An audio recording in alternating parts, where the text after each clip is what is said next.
دوستای عزیز یک دونه توپ قدیمیه که از زمان قدیم مانده، توبای دامپور که اینجا برای نمونه در این منطقه اشتر و سیمافور بیچ برای نمونه به شکل موزیم و هم یک ساعت قدیمیه.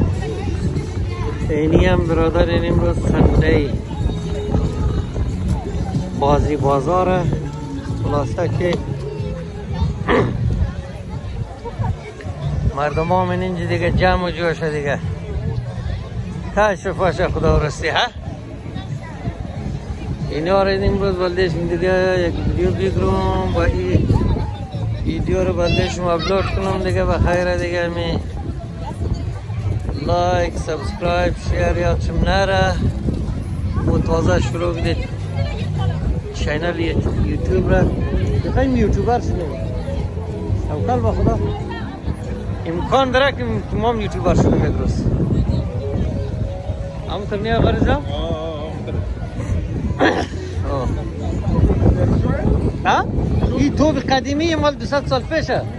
این زمان قدیم، زمان مثلا گینه فوج انگلیس خیلی قدیمی دیده. این توب دامپور را دیده از دانچ پرو مستده.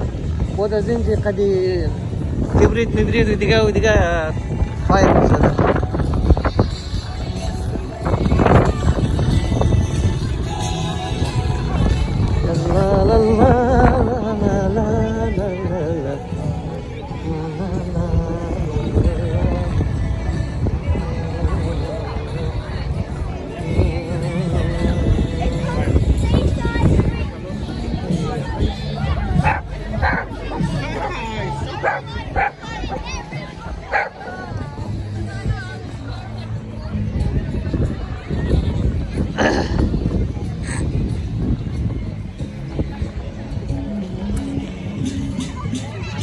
سیزلر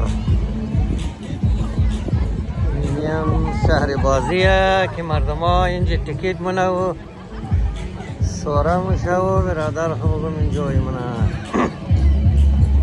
اونجا ما ایسکریم و خوردنی باب سودانه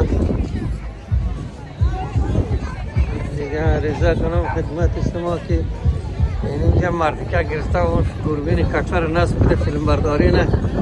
از این دوربین کتی است بودم این موبایل از واقع فیلم میگیره و چشی صدر دیسکاولی آشور خود یک میتر ایتا دوربین خبسه گرفته و اینجا ششته استاک دادم تاکس کشته رایه.